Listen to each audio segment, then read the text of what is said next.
นายโยนเบาคำสิงมาช่วยมึงเบสบ้าขึ้นเลยขอบใจผู้ใหญ่ใจบุญที่ซื้อสังกะสีให้พวกน้องมันยางมาหอดแล้วพี่น้องเนาะนี่อันนี้แม่สังกะสีตัวนี้มันยาว3 เมตรตามเจ้าสั่งเนาะตัวนี้มันยาว2 เมตร2 เมตร 10ประมาณนี้แหละตัวนี้20 แผ่นพอดีเป็น50 แผ่นโอ้พออยู่บ่พอเลยเนาะพอดีครบเนาะงามแท้เนาะผู้ชายเลยชาวคนเลยดีในไรความรู้สึกดีใจอยู่บ่ดีใจแล้วดีใจแล้วกันเจ้าให้นี่เนาะผมแม่ค่อยให้ค่อยเป็นสะพานบุญผู้ใหญ่ใจบุญผู้ค่อยถ่ายลูกสาวเจ้าบุญเพิ่นอีตนสงสารยามเขาเอิ้นว่ายามฝนตกยามฟ้าร้องมันต่างๆก็ตะปูมันซอดมันหยังถ้าเจ้าละเปียกนอนก็บ่ได้เพิ่นเลยอีตนเลยโอนเงินมาให้ค่อยนี่มาซื้อสังกะสีนี้เนาะค่อยก็เลยซื้อสังกะสีนี้มาให้วันนี้ไปกับเจ้ามีแต่หามื้อหาเลิกหายามมื้อใดบ่ค่าเวียกค่างานคนอยู่บ้านว่างถ้าเจ้าก็พากันมุงเนาะพากันมุงมือมุงก็โทรหาค่อยก็มาเบิ่งนำเนาะถือว่าสังกะสี50 แผ่นครบเนาะซื้ออยู่ฮานเวียดมื้อวานนี้ไปถามแล้วบ่มีแต่3 เมตร 6แล้วค่อยสั่งมันแล้วมันเอามาให้มื้อนี้โลดเนาะเล็กตะปูอีกโอ้ลมผู้สาวแล้วบัดนี้เบิ่งเอานี่ก่อนยุเล็กตะปูอีกละบ่ได้จับดีๆนี่เจ้าจะหิ้วได้หิ้วเอาไปไว้ที่ทางพี่ก็ได้เจ้าหิ้วนั่นจะนักแล้วป่ะเนี่ยป้าเต็งสังกะสีนะแก้เลยก็ได้นี่เพราะแก้ออกท่าเลยนี่เพื่อรถไถมาก็พอดีขึ้นเลยเอาคำซิงซอยเลยแม่ซอยพี่น้องเลยแม่แก้ช่วยแล้วงานแค่โซนชาเลยหากมาแต่ให้บ่เจ้ามาแต่ทางให้แล้วเล็กนี่เจ้าจะเอาไปมัดนี่สังกะมัดเฮือนครัวกับมุงได้หรือว่านี่ห่อเฮือนครัวเลยหรือว่านี่เอามุงห่อเฮือนครัวเลยเนาะนี่สังกะสีไว้มุงเฮือนแล้วบาทนี่สิบ่ได้เปียกฝุ่นแล้วบาทนี่เอาตัวแผ่นสั้นแผ่นยาวก็ได้ตัวนั้น20 แผ่นเอาเท่าละ10เพราะยันเจ้าบ่เพนนี่เท่าละ10นี่หามเท่าละ10ได้บ่หรือว่าเพก็เอาเลย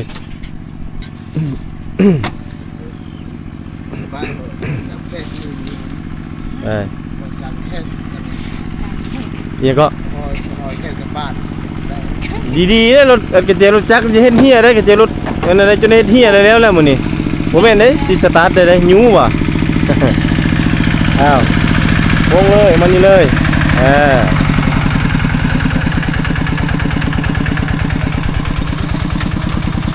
ดึงเอาเลยก็ได้เพราะอะไรเงี้ยเอาตัวยาวขึ้นก้อนป่ะแล้วยังติ่งเนาะบ่เอาขึ้นบาทเดียว30 แผ่นไม่ได้เนี่ยยันมันฮักเอาเท่าละ10ก่อนก็ได้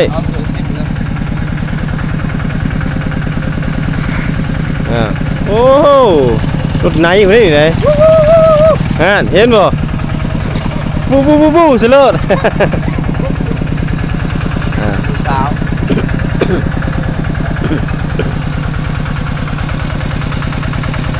เดี๋ยวป้านั่นแหละมันมาจากย่อบาทเดียวก็ต้องเคลื่อนมัน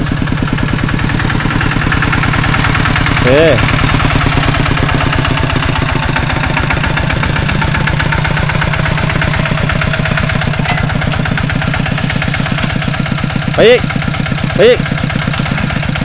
ไปโอเค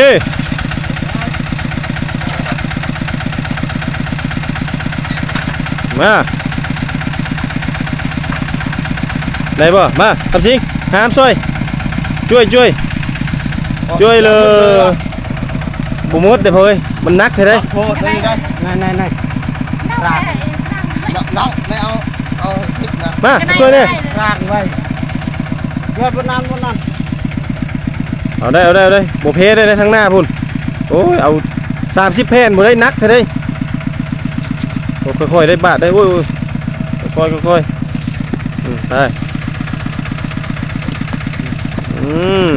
นายโยนเบาคำสิงมาช่วยมึง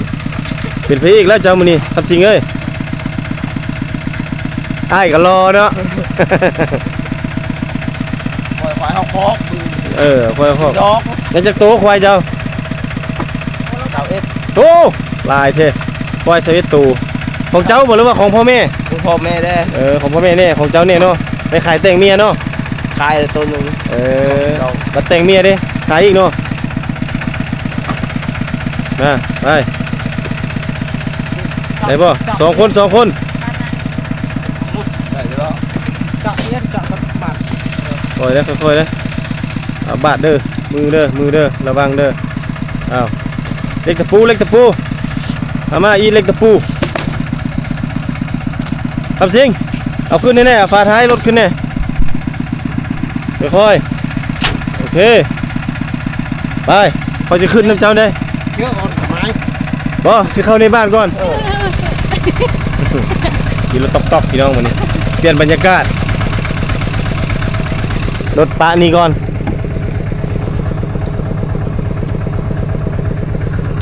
ไปเบิ่งจะเอาสังกะสีข้ามไปให้น้องยูเนาะอยู่ฝากเซ่พุ่นล่ะ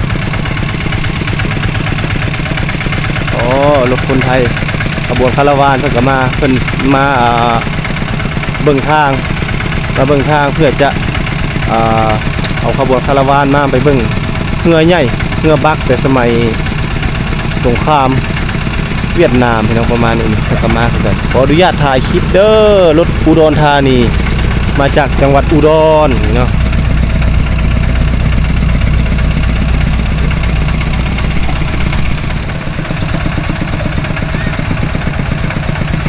โอ้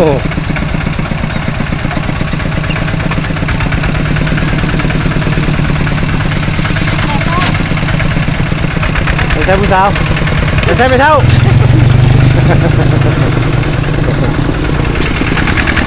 เย็บยอด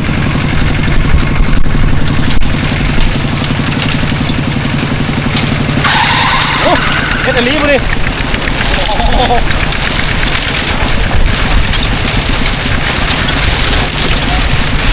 ใช่เลยนะอาคิดนี่เลิกดีกว่า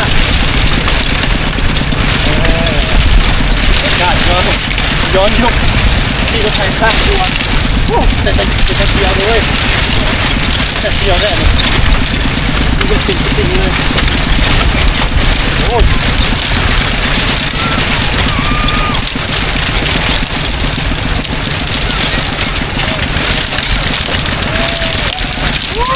สุดยอด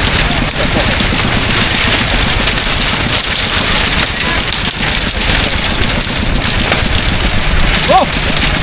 ยังนั่น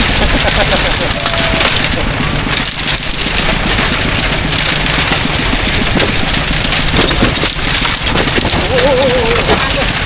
ทางเนี่ยเกือบเฮียมิ่นเลยมากินบ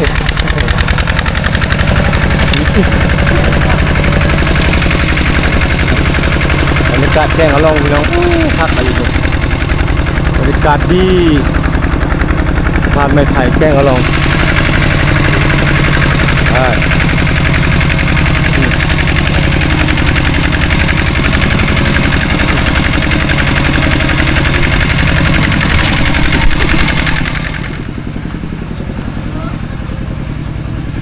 บ้านชวน มาแต่ให้บ่อากาฮอดนี่บ่โอ้แม่เพิ่นอากามาแต่ให้เนาะน้องอยู่ใกล้ๆนี่กำลังเอาสังกะสีมาส่ง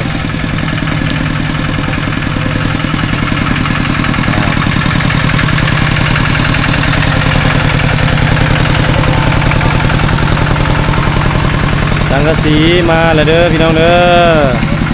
มาฮอดแล้วมาฮอดบ้านน้องยูแล้วพี่น้องเอารถไถข้ามไปเอาอยู่ฝั่งนั้นบ้านชวนมาได้ให้บ่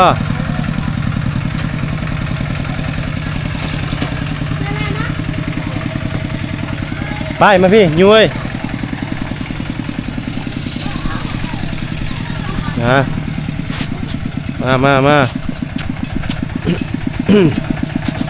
เอาสังกะสีลงเอาไว้ใส่ฮอดแล้วสังกะสี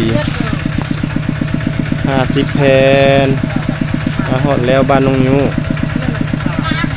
เป็นยังเหี้ยหมดบ่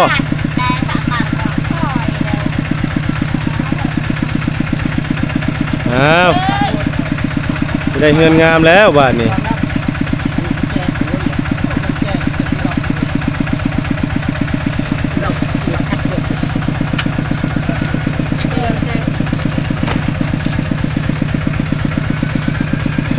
ยิ้มขนาดเนาะเพื่อนยิ้มขนาดเนาะ มาแต่ทางให้เพิ่นว่า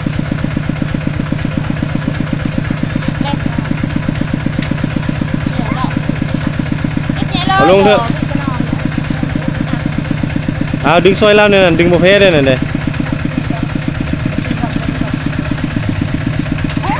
โย่ยเยี่ยมมาเลยมันไอ้จ้อนี่บ่เห็นด้วยบ่มีตาหลังเอาขึ้นมานี่ค่อยๆเด้อบาดมือเด้อ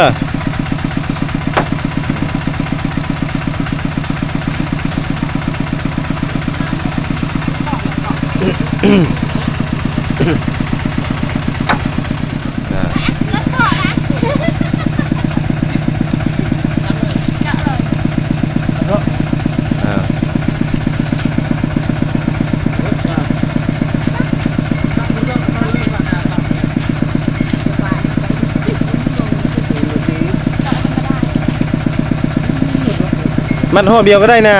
มันบ่ขาดดอก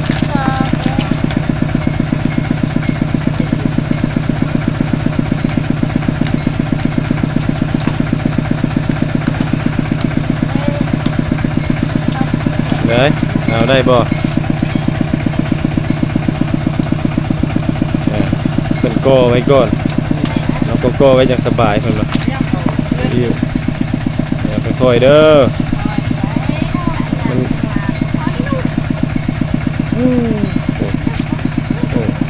ใส่บ้าเลยเนาะเบ็ดใส่บ้าขึ้นเลย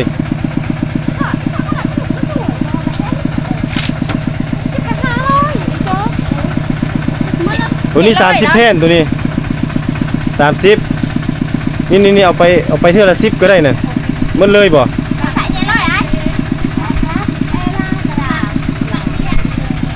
นี่มาดึงออกนี่เท่าละ10นี่ดึงออกแยกออกนั่น10นั่นเขาแยกให้แล้วได้แล้วดึงออกมาดึง10ไว้เนาะ10นั่นลวดไอ้เจ้ลวดไว้นะเอานอกก็นุ่งบ่นุ่งเสื้อค่อยๆนี่ยูเว้ยเน้นดีๆเฮ็ดแข็งตีนแข็งมือ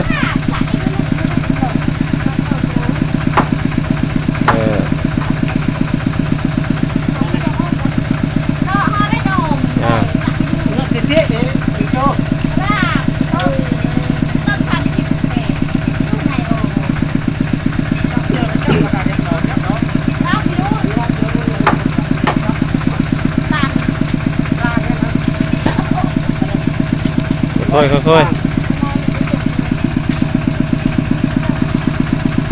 เฮ็ดมาเลยบ่เอา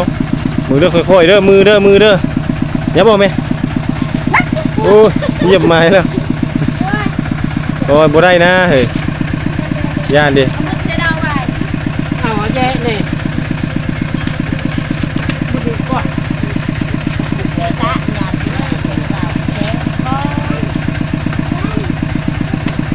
โอ้ยบ่ฮอดเอายาวๆนี่แหละคันมันนั่นก็เรือก็เฮ็ดยาวๆอีกเอาตามเจ้า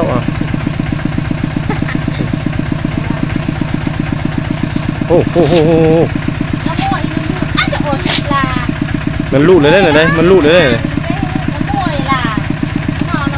บ่ได้นะจนได้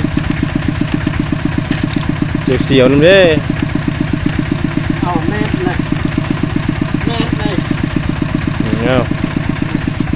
เอาขึ้นถึงเฮือนเลยบ่ไว้ตะลุ่มได้เพิ่นเอาไว้ถึงเฮือนแต่มือได้เพิ่น โอ้เพิ่นพี่น้องคอยเด้อเบะสังกะสีเด้อมันเยียงได้นี่เด้อ้าวเดี๋ยวนี้มันจะเอาขึ้นทางพุ่นเอาหากันมาแต่ให้เนาะนี่เนาะทางให้โอ้อันนี้หากันมาแต่ทางให้พี่น้องเนาะย่างมาบ่ ระยะ บ่ฮู้บ่ภาษาลาวบ่ฮู้เลยบ่ฮู้ว่ายังเว้าเป็นอยู่ซั่นน่ะเอาสังกะสีมาฮอดเฮือนเลยเด้อนี่เนาะ โอ้มันจากเลื่อมเว้ยเอามาทางนี้เอาถือว่าภารกิจของอ้ายเนาะในการส่งมอบสังกะสีให้น้องสาวถือว่าสำเร็จให้ครอบครัวน้องเนาะมีแต่รอท่ามือพวกน้องมุ่งบัดนี้เนาะอ้ายจึงสิได้มาถ่ายให้เขาเจ้าเบิ่งเนาะน้องได้เอามีหยังอยากบอกอ้ายพี่เพิ่นบ่ผู้เพิ่นเอาสังกะสีมาให้นี่เอาขอบใจเพิ่นนะแม่ ขอบใจ ขอบใจ ขอบใจผู้ใหญ่ใจบุญสิแหละ ขอบใจผู้ใหญ่ใจบุญที่ซื้อสังกะสีให้พวกน้องและครอบครัว โอเคสำนี้ก็ได้เลยนะโอเคเอา ตายแบ่งกันขอให้ ขอให้อ้ายเพิ่นมีสุขภาพแข็งแรง ได้บ่โอเคเอาต้องฝึกเด้เนาะต้องฝึกตลอดเด้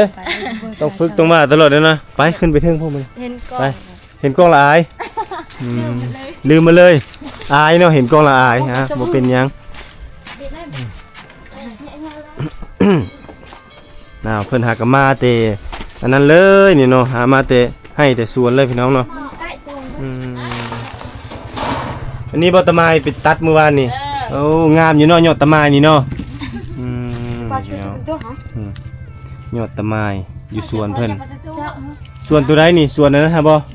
สวนกายมามื้อนั้นน่ะบ่ แม่น โอ้สวนกายมามื้อนั้นพี่น้องอิหยัง บ่มีสาย อิหยังมัดอันนี้บ่ อิดอันนี้ร้านซื้อรถอันใช้แจกกะตีสมองกะตีนะอยู่ใจสิ ลูกสาวบ่ขึ้นมามาโจรจุดง ชอบ ภาษาเพิ่นเอิ้นว่าตะไม้ภาษาปาตุกเอิ้นว่าหวายตัวนี้หวายเมืองนองหวายแซ่บได้นี่เนาะหวายแซ่บเมืองนอง นี่จะไกล บ่บาดมือบ่โอ้ยหักซำเนาะ จะกระเตะไป อิหยังโอ้ยบ่ยากมีแต่จับเอาก็ได้จับแล้วก็เอาไปใส่รถให้ค่อย ปะดออันเรือยะน้องปะดอ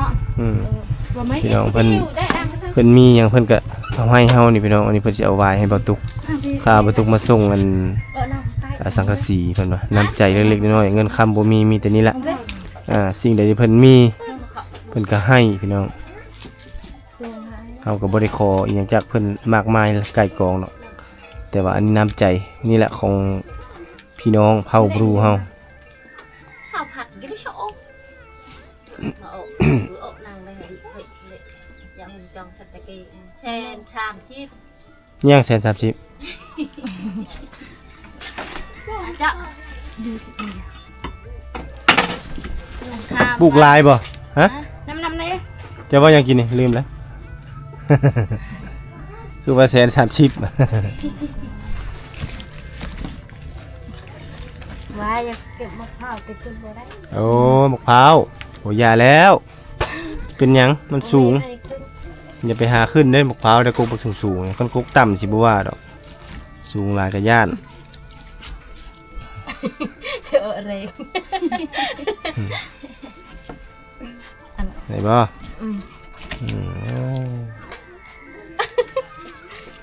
เรงเยอะ บ่มีแฮงเนาะ แล้วนั่นจะไปเจอมันดิ ไม่หยังมันสั้นพุ่นเนาะปาดยาวๆเลยแหกไปเลยเนี่ย เดิมบางทีตามไปยังๆนะ แหกยาวๆลงไปเลยดึงไปเลยพุ่นละดึงออกก่อนปาดอีกเส้นหนึงปาดอีกพี่ปาดทางยาว แต่จะมือแม่ไปตัวได้ ๆมึงได้เฮ้ยเยอะโอเคเปียเลยบัดนี้ได้ลายแล้วบ่ทางให้นะ โรยลาย น้อยหนึงบ่จักสวนแล้วจักให้แล้วจักพื้นแล้ว ซองบอล 2บ่อนบ่ บอล จะไปเบิ่งนั้นน้อย น้อยตัวนี้ใหญ่บ่ตัวนี้ ๆเดี๋ยวนี้ มีไม้ใหญ่บ่ตัวนี้ โอ้จักสิตินเอา โอ้จุท่านเด้อจุท่านคักแหละ